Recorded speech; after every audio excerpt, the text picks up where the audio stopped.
See that? How do you like my garbage truck? And just like that, he got a lot of people on his side. And it all started with a joke that Tony Hinchcliffe did. And that is something that the left is not going to forget. Hi, guys. Welcome to Go See Gail. Okay, so we're just going to take a look at a quick clip of the Pete Davidson roast of Tony Hinchcliffe. I mean, that's what everybody's talking about. It really was a roast of Kevin Hart. But everybody's just talking about how Pete Davidson ripped up Tony Hinchcliffe. He really didn't. It was just a couple of jokes that were just savage. And now everyone's talking about it like he just ripped him up and spit him out. That would be different if he did like 17 jokes on him, the way Tony's going to do back at Pete when he gets the opportunity. This isn't over. To Las Vegas, San Bernardino. Of course you realize this means war. I've known Tony 20 years. This means war. Trust me. Tony Hinchcliffe is here, looking like both a child molester and the doll they give the child to show where he touched them.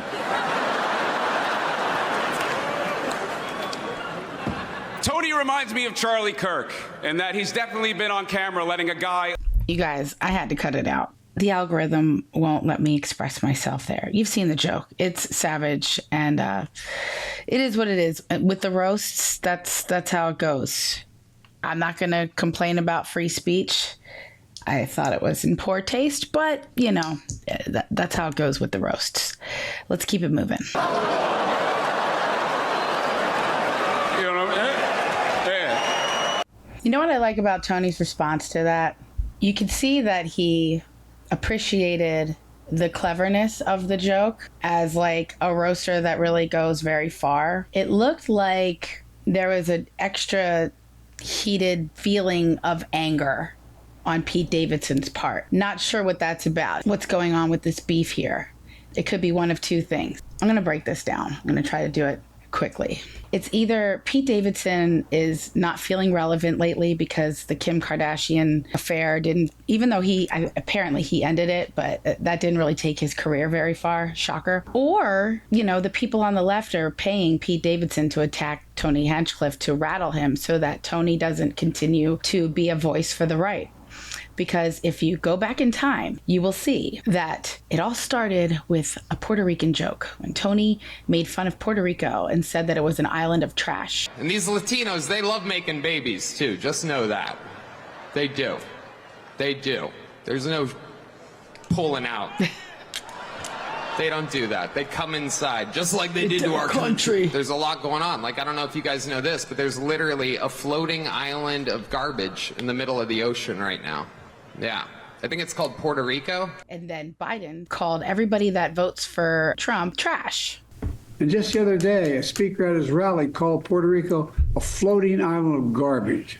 Well, let me tell you something. I don't know the Puerto Rican that I know, or Puerto Rico where I'm in my home state. This was our president. They're good, decent, honorable people. The only garbage I see floating out there is his supporters. That's half the country. His demonization of Latino is unconscionable, and it's un-American. So when you do that, you're neglecting, alienating half the country that you claim to want to take care of and support and love and lead, right? That's not what a president does. So what Trump does, everything started with Tony Hinchcliffe. This is why I feel like the left wants to like take down Tony Hinchcliffe so he doesn't support any further Republican candidates, because from that one joke sparked this whole campaign idea to get independent voters to vote with Trump. Because a lot of people were undecided. They didn't want some incoherent buffoon that sniffs kids' heads and poops his pants on camera and walks in the opposite direction when he's there to, do a press conference or something. Then Trump went and did that stunt with the trash truck saying like, I'm like everyday people. I'm an everyday garbage man. How do you like my garbage truck? This truck is in honor of Kamala and Joe Biden. 250 million people are not garbage. See that? I can tell you who the real garbage is, but we won't say that. And just like that, he got a lot of people on his side. And it all started with a joke that Tony Hinchcliffe did. And that is something that the left is not going to forget. And then he appealed to a lot of independent, hardworking, middle-class people, got them all to sway to the right. And then he did the McDonald's thing because Kamala Harris lied about working at McDonald's. There's no evidence of her ever working at McDonald's like she said she did. And so Trump worked at McDonald's for a day and then swayed more independents to vote for him, right? Because Kamala Harris lied about working at McDonald's, and I'm not going to get into that. She just did. Nobody found any evidence of her working at McDonald's. I know you guys remember this, but I still just like to highlight this kind of stuff so that we can go back in time and see why Netflix is attacking Tony Hinchcliffe. Looking for a job? Mr. Trump, what's your favorite thing to order at McDonald's? I like it all. I like every ounce of it, everything. But I do like the French fries where I'll be working. I'll give them extra sauce. That's a good-looking group. Hello, everybody. This is all on Trump. Oh, I'm allowed to do that, right? Yeah. It's going to be the best yet. I made it myself. I like this job. I think I'm like. See how fun? It sparked an organic campaign that people could not resist looking into, whether you liked him or hated him. You didn't turn the TV off. You had to see what he was going to do. And it got people talking. It got people laughing. It exposed how Kamala is full of it. You know, she lied. She lied about working at McDonald's. And the finale of it all. Joe Rogan Podcast, check it out. The Joe Rogan Experience. Train by day, Joe Rogan Podcast by night, all day. We're rolling. Good to see you, sir. Here we go. The crescendo of everything is Trump went on Joe Rogan, right? 2.3 million likes, F ton of views. When you go on Rogan, he's going to ask a lot of questions. It's going to be 3 hours. If you have nothing to hide, then you should have no issue going on that podcast. And Kamala Harris wouldn't go on. Biden, I don't even know if Biden ever went on, but even if he did, didn't get the views that Trump got. But Kamala Harris wouldn't go. And she said if she goes, she's only going for an hour. And he doesn't do an hour. He does 3. And she said that he has to come to her.